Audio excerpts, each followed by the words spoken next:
Hello, Ian Anderson here, and welcome to a lyric reading, song by song, of the new Jethro Tull album, Curious Ruminant.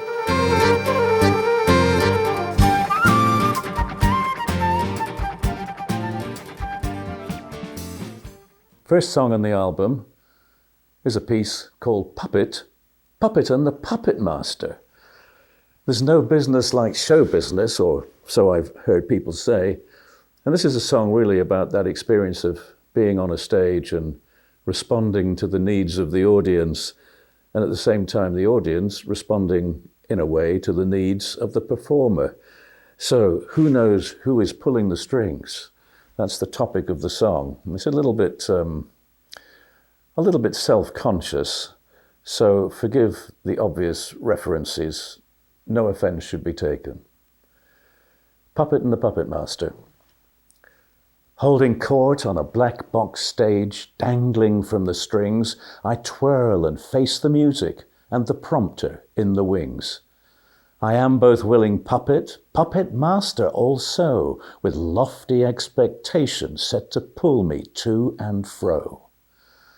I live only to serve, bring smiles to friendly faces, dancing on a sixpence, singing from a tree, with birds of a feather, chirping high and low together, make everybody happy, starting with me. Please feel no sorrow or remorse, I dance willing only to a tune crafted by me, both captain and crew. In a black box cage, rattling at soft bars, bendy steel to part, I slip through to the stars. Through the dusk fall peeping, me, unlikely lad, to paint a smile behind the mask. The pay is not too bad. I, the willing puppet master also. Lofty expectations set to pull me to and fro, fro and to and fro.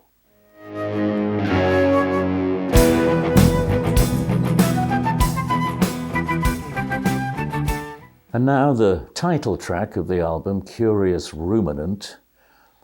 I suppose I think of myself as somebody who is a little bit studious, even nerd-like, in reading stuff. I did okay at school, but since leaving school in an older age, I tend to read more things to do with history, to do with world affairs, to do with spiritual matters and the big questions. And so this is a kind of an autobiographical song, Curious Ruminant.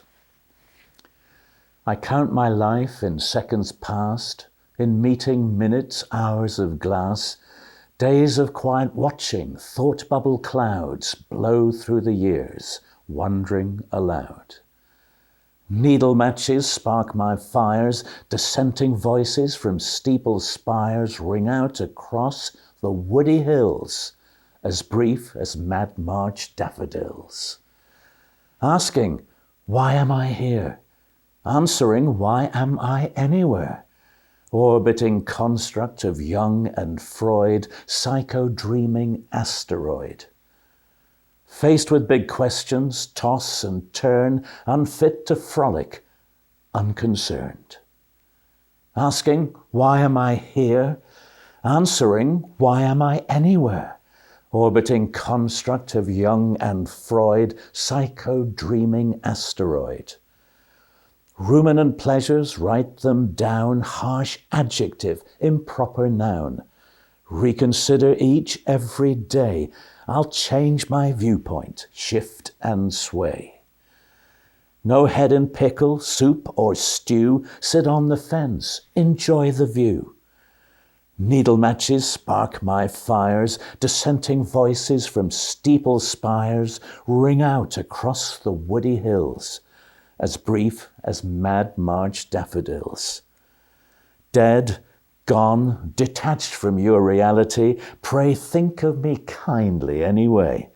In the wee hours you hear, midst the gathering gloom, my ghostly whisper, cogito ergo sum.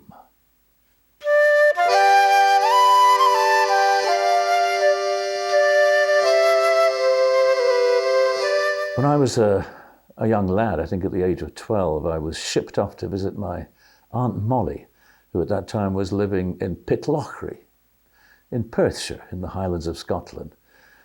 And I remember being told by Aunt Molly that the locals referred to there being nae hurry north of Dunkeld, which was the stop before Pitlochry, as if to say that north of Dunkeld, the pace of life is slower, relaxed, and no one is in a hurry. And I remember looking at that out of the window of the train and thinking, well, people just seem to be moving as fast or as slow as they ever would. So my memories of Dunkeld were rekindled when I decided to write a lyric based on the tale of Macbeth, that famous Shakespeare piece set in the Scottish Highlands. Only I imagine this as being a tale of betrayal between two political party heavyweights fighting for the top job. So it could be Blair and Brown, it could be any of the pairs of heavyweights who have battled with each other and betrayed each other along the way. So this is called Dunsinane Hill, which is referred to in the Shakespeare tale as being the castle on a low hill where Macbeth watches the troops who are sent to dethrone him, advancing upon him, dressed in the foliage of trees, of the oak trees of the forest, which Burnham Wood used to be nearby.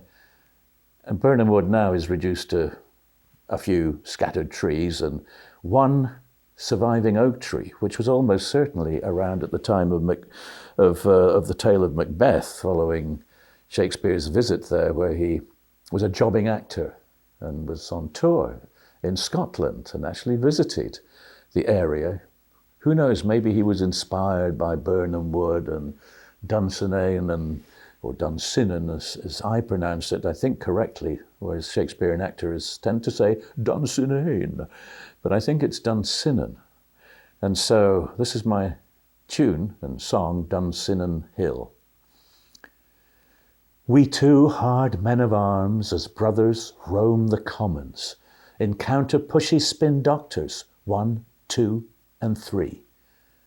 Whispering dark prophecies with their cackling and their moaning, I am seduced by wicked promises of the Walpole house to me. Here rule I from high on Dunsinane Hill. But first I have to blame the deed on servile others. They must be cast out into exile and gone without delay. God save me, King of Cabinet. Now I look over my shoulder to see my brother warrior, damned spot to wash away. Such treachery unbecoming tears my heartstrings, still strumming, but my options grow diminished, no choice but to betray. See the wooded lower chamber, a cloak of green disguise. I nurse bleak imaginings amidst that quercus wall.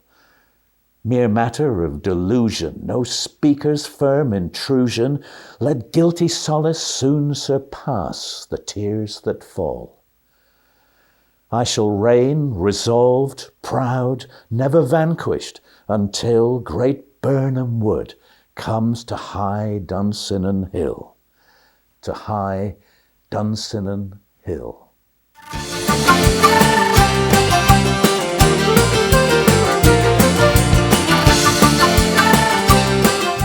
I tend to wander when I'm traveling to places, usually on tour, and look at people and where they live and try and soak up a little bit of the culture or lack of culture in the places that I go to. And I often think of the people who are not so fortunate, who have to struggle and perhaps live in poor quality housing, covered in graffiti and in market squares or places where children can play and adults can gather and sip a glass of wine or a beer out of the bottle and talk about football or whatever they do. And sometimes in those places in hot countries, they need a little bit of shade. And I was struck by a particular plaza in Barcelona where I saw the Tipuana trees that are there for shade, and an apartment block in the background covered in graffiti. And so I decided to make the song The Tipu House, talking about the house shaded by the Tipu trees and the people who live there and what they might dream about and hope for in life. In the Tipu house live all kinds of people. Old ladies up the back stairs, young lives dreamt away. Their useless husbands drink through the long, hot evening. Maybe I could be one, with some practice and a prayer. All God's children play in that toxic city garden, stealing from their brethren a saucy view or more of domestic incidents and guilty copulation. The day of books and roses shone firmly to the door. In the Tipu house, you feel for your neighbor, trade rice and greasy vegetables, shoulders on which to cry. You don't feel so good about them quite all of the time, and someone has to fix the plumbing, or at least give it a try. All God's children play in that toxic city garden, stealing from their brethren a saucy view or more of domestic incidents and guilty copulation.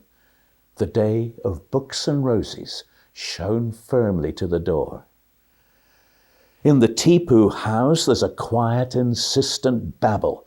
Marital possibilities grow fecund in the air. Secret forbidden dowries for joining better families, whispered promises in the hubbub of the market square.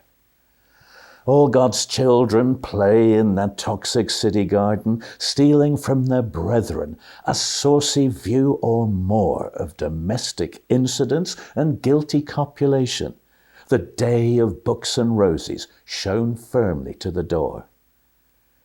In the Tipu house, there are forever changes. Young gladiators, nourished by the football terrace beat, aspire to vie in the moneylenders' temples of Madrid.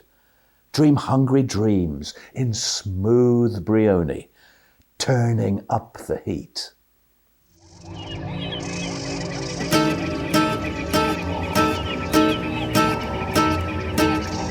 I wrote my first climate change song back in 1973 called Skating Away on the Thin Ice of the New Day, and it talked about the possibility of a global cooling, a new ice age. And back then, scientists got it wrong. It turned out to be global heating.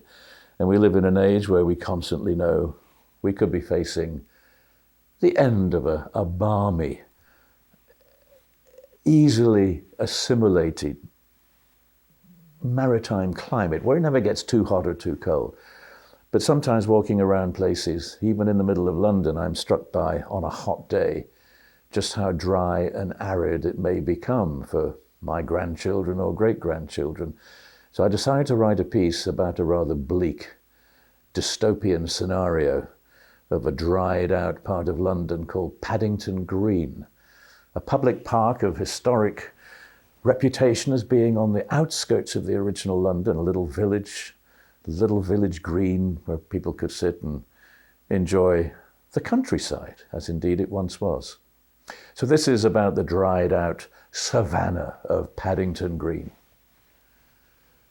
Glimpse me, squeeze me, see if I'm real, tangible fauna, slippery eel. Chart me and dart me, faint dot on the screen on the urban savannah of Paddington Green. I am the wild beast, tiny part of the herd, flock, shoal and theatre of the absurd. Compare us to lemmings, death wish contemplation, or in mindlessly happy sweet murmuration.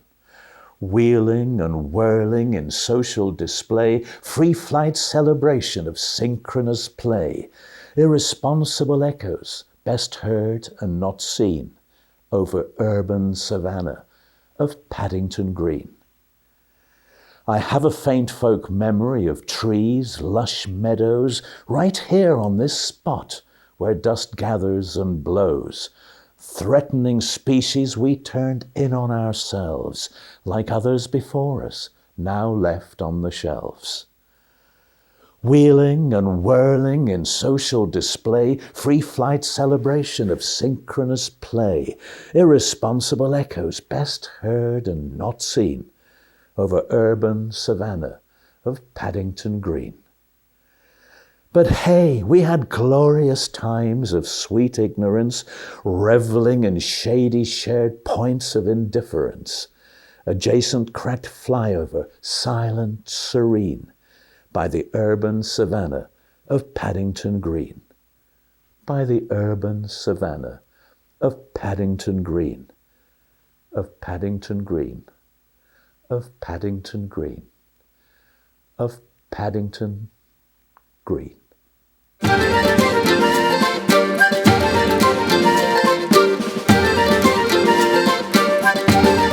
This one is a song called Stygian Hand.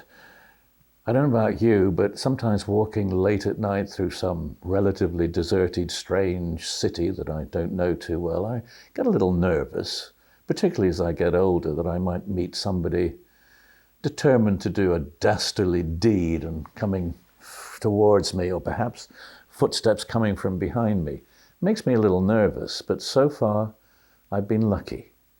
It might not continue, and so I ponder in the song about the possibility of having a little crucifix to ward off some demonic presence who is stalking me and about to do me harm.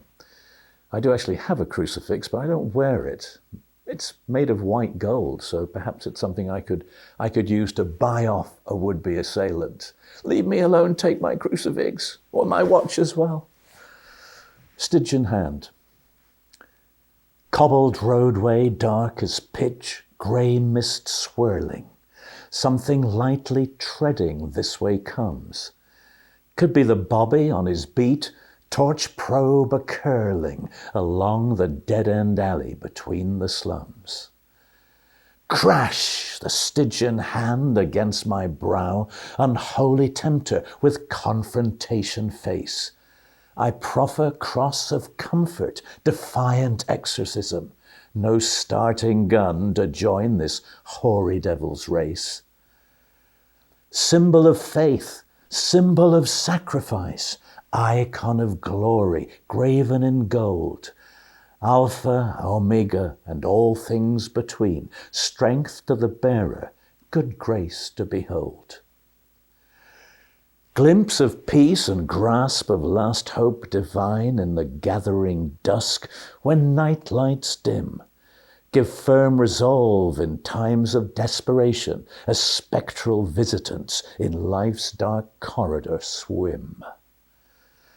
Symbol of faith, symbol of sacrifice, icon of glory, graven in gold, Alpha, Omega, and all things between, strength to the bearer, good grace to behold.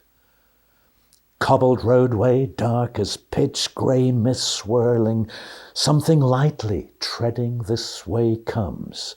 Could be the bobby on his beat, torch probe a-curling along the dead-end alley between the slums.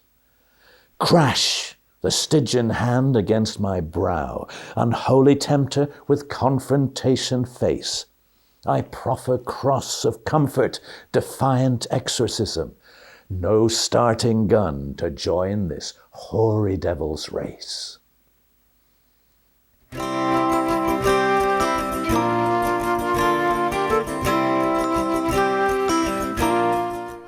Many times over the years, I visited Israel along with Jethro, Tull, and once or twice as a tourist.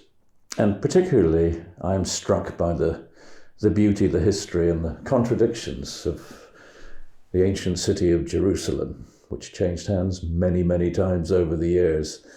There is no easy solution to the problems of Israel and the Middle East, and indeed to the present and future of that great city, which always leaves me more than a little disturbed to visit and to leave and to think about it after.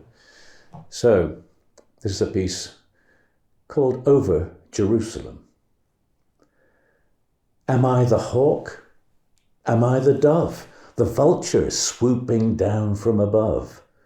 Am I the drone circling high, whirring tuneless, pie-eyed in the sky?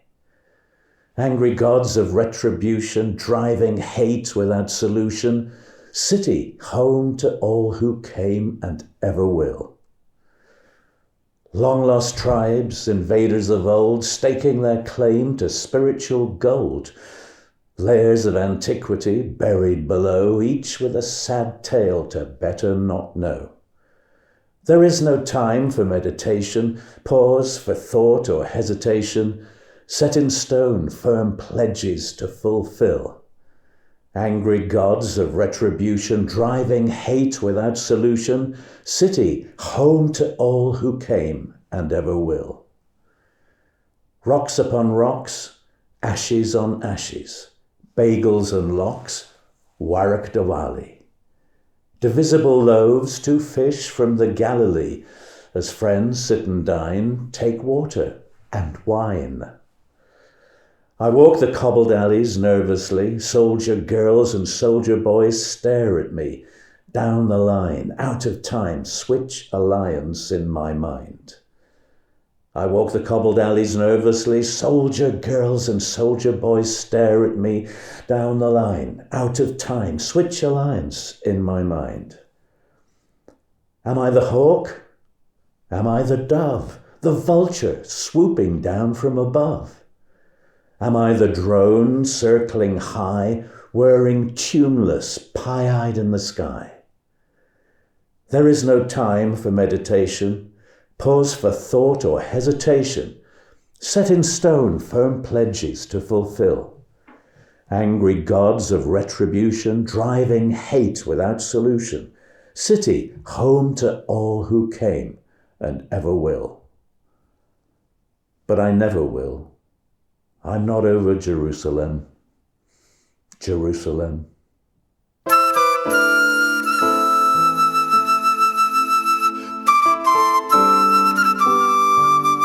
Many years ago, I did a demo of some music that was destined to be performed with a famous Indian classical flautist, a player of the Indian bamboo flute, a man called Hari Prasad Chaurasia. And so I wrote a lengthy piece of music, sent it to him via his son, and it was really for 2 flutes, for the Western concert flute and the Indian bamboo flute. Put a lot of time and effort into it, but dear old Harry G decided it was not for him and rejected it. So I ended up having to play an Indian raga, which was much more complicated than my piece. And then I decided that I would rework this piece as a kind of a duet for the concert flute and the bamboo flute, and the bringing together of different cultures and perhaps the sense of sharing, that we all ultimately end up drinking from the same well. I drink from the same well as you. I drink from the same well as you. Throng of disparate priestly spirits, wind-blown drift on the blood-red sands. They cast a spell of early warning, no welcome shake of their blood-red hands. They drink from the same well as you. They drink from the same well as you. A nod, a wink from the neon bar in a sad-back street of sweet ladyboys defy the leer of phobic drunken macho men chanting football noise. They drink from the same well as you. Yes, and they drink from the same well as you. Draw the bucket, roll the dice, call the coin, call it twice. Tell me which way you choose. Do I care? Yours to lose. I drink from the same well as you. Yes, and I drink from the same well as you. Culture bending, message sending, shouts of river to the sea. displaying willful ignorance as to shifting tides of history. They drink from the same well as you. Yes, and they drink from the same well as you. We lovers, lost in doomed matrimony, cast adrift on an angry sea of angry words, vicious, vindictive, low-hanging fruit on Eve's poison tree. I drink from the same well as you. You drink from the same well as me. Yes, I drink from the same well as you. Yes, and you drink from the same well as me. Chew it over, chew the cud, join hand in hand before the flood. Tell me which way you choose. Do I care?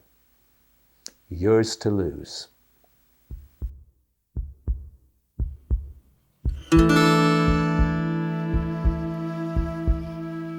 Tempting, it certainly is as you grow older and you experience the loss of people, sometimes your own contemporaries who've had an untimely demise, and I know I have several of those, particularly in the music industry. But it makes you aware of your own mortality and the inevitability of a death which will never be easy for me, for you, or people around me. And this is really a piece that was originally written as a poem of solace, of optimism, a poem meant to bring about the acceptance of passing on, whether you believe, as I do, in the potential of another life, another existence, or whether you're an atheist and believe just that the room is going to go dark. This is a piece called Interim Sleep. When interim sleep takes me, I want you close beside. No tears, no sad goodbye. I am calm and still as a fallen autumn leaf. When that interim sleep takes me, I will pass first into a room next door, not far away, nor lost to finer senses, not gone forever, nor to be forgotten. And when your turn comes at last to close those waking eyes, pass willing to the room next door, seeking no blameless redemption. Walk to that open window, open to the stars.